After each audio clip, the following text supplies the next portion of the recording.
Glenn H. Reynolds of USA Today said, "Now we're hearing that many UNC athletes basically can't read or write. No one, of course, expects a person who excels at a sport to necessarily excel at academics, any more than we expect a Nobel Prize winner to have a great jump shot. But students who are functionally illiterate strike at the very point of college, to educate. How would it feel to have to give these speeches or work hard in another class, and another student who happens to be an athlete does half the work, puts in half the effort, and still passes? I think that would suck.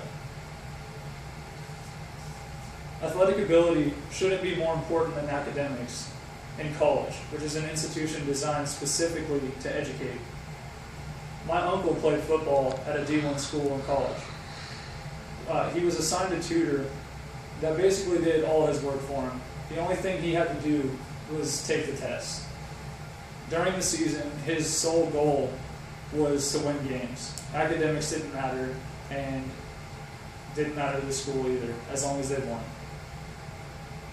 We're going to take a look at some of the breaks that are given to some college athletes, the bad example that it sets to give college athletes a break when it comes to academics, and some statistics on the educational difference between college athletes and non-athletes. First, let's talk about some of the breaks that are given to some college athletes.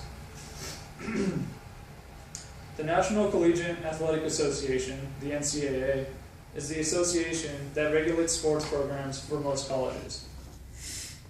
The controlling force behind college athletics, the NCAA has a huge role in the eligibility of college athletes. They have the ability to make rules that help athletes gain admission to college. Jeffrey Slingo and Jim Naughton of the Chronicles of Higher Education had this to say: "The NCAA will loosen its academic standards for college athletes with learning disabilities. By agreement with the Justice Department, the NCAA will certify special education classes offered to high school students with learning disabilities towards its initial eligibility requirements, rather than counting them as remedial courses. In my opinion, there should be some leeway for remedial classes when it comes to college admission.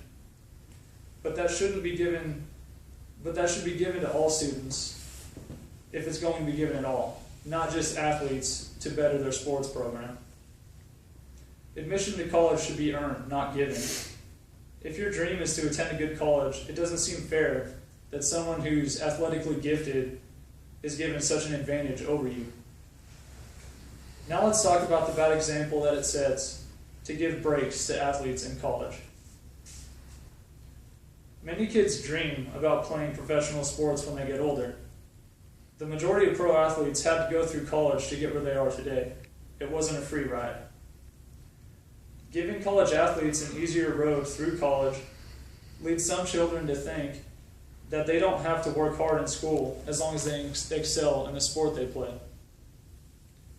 This hurts them in the long run because it's only a small percentage of high school athletes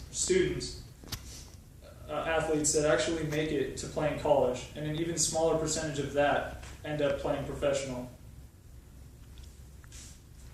If they don't take school seriously, it is much harder to find a good job and ends up not allowing them to reach their full potential. All because they didn't take school seriously, because they thought if they were good at sports, they didn't have to study, they didn't have to work hard, they just had to excel. I'm not saying that this is the case for all the time.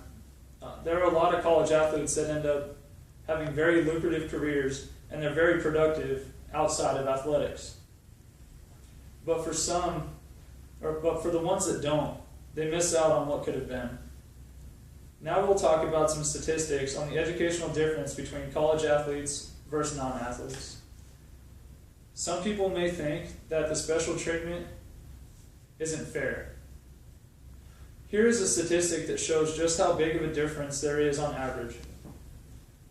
M. Tay Phillips of the Alabama Law Review wrote, "The admission standards have been lowered for athletes. The continuing eligibility requirements for athletes rise once they arrive on campus, which could lead to academic fraud in the form of preferential treatment for athletes in school, grade changing, and other academic misconduct. Stats show that Division I athletes in high-profile sports average almost 250 points lower on SAT scores than regular students. I don't know about you, but that makes me feel like being an athlete makes it a lot easier to get into a good college. And that doesn't seem fair. If college admission is based off test scores and your GPA, then an athlete shouldn't be allowed to score 250 points less than a non-athlete. That is showing unfair treatment and could discourage students who are striving to gain an education but don't have the athletic ability to play sports for the school. Now let's take a look at everything we talked about. We talked about some of the breaks that are given to college athletes, the bad example that it sets to give the college athletes a break,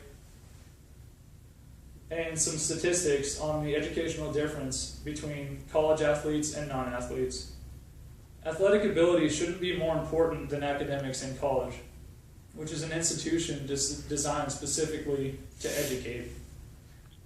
Don't you feel like in college you should be given equal opportunity to succeed? No shortcuts, work hard, and get what you deserve. Thank you.